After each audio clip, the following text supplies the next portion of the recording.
Hello everyone, this is Jonathan here, and so architecture school is already as hard and weird as it already is. So here are 5 things that could help out a little bit with school, and well, you should probably try them out.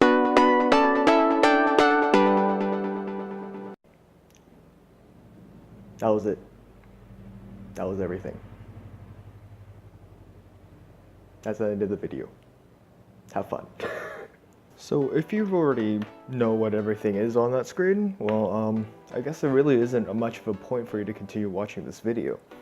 But there are some things that are, if you don't know, are really helpful when it comes to some things. For example, there'd be times when you're drawing, a lot of times it's just, if you deal with heavy shades of color and something that's really dark, and then suddenly you want to brighten up, usually we have problems with either you don't even have an eraser anymore, or the fact that even if you do have an eraser, it doesn't erase very well these dark portions, and it gets really dirty and all that stuff. So usually this is where the electric eraser comes in handy, and I suggest that everyone buy one of these. They're very useful, and basically just you can easily erase something with it, and they're pretty cheap if you can find a way to buy them.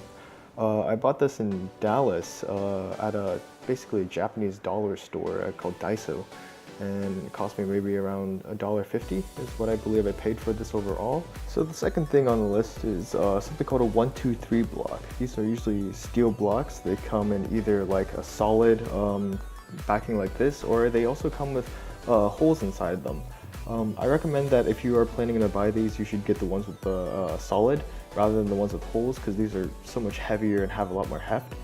But what you use them for is, for architecture, you're going to be making a lot of models. And so, for example, if you have like 2 sheets of I have these lying around, but cardboard, and you want to glue them together, you simply put them on the side and side like that, and then you can easily glue them together like this. Just put it against the backing and then let it dry, and while this is drying, you don't have to hold it up or support it or anything. It just naturally dries by itself. So the third thing I would recommend you buy is basically just a cheap tape measure.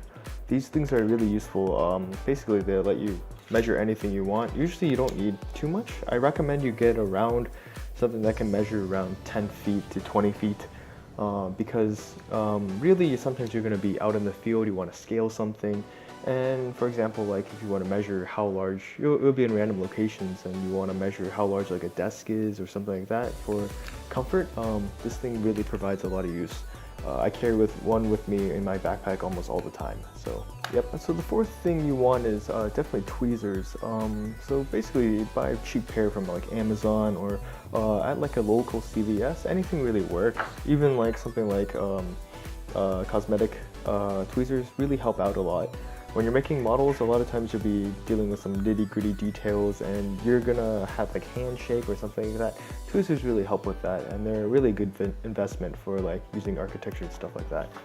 So the final thing is, you're probably wondering what's inside this weird little box case thing. But what it is, it's basically dental tools.